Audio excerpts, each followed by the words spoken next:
And then katupod sila, hadlok po sila. And so ang nahitabo ato kay para ma-summarize, nadato si Abraham kay tungod hadlok ang duha ka king siya ha.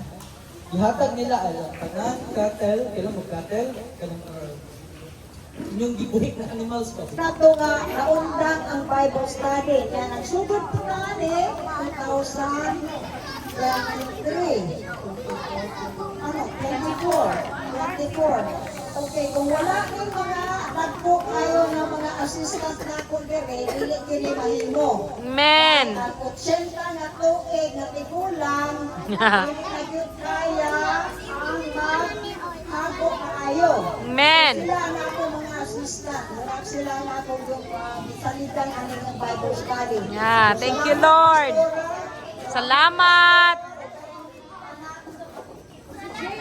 James.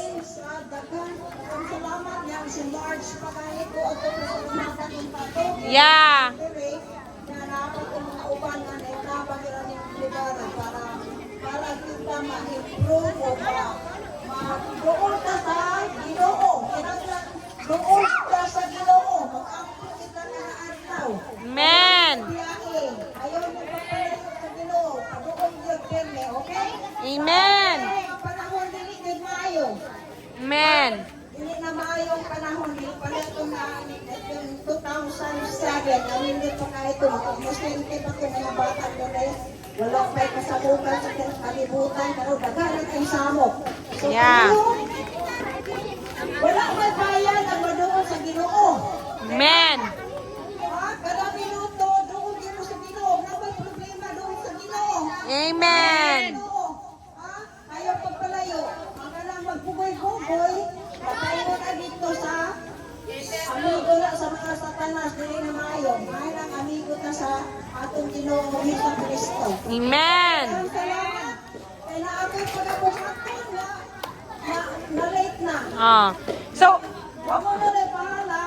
Enjoy sa pagkaon. Thank you. Magpilotan mo tanan. Yes. See you all. See you next week. What will you say to Lulazen?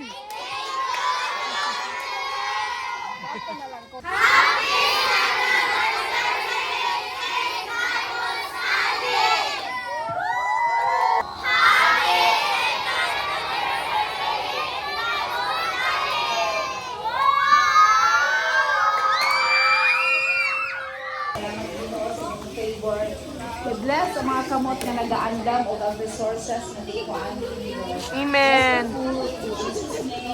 Amen.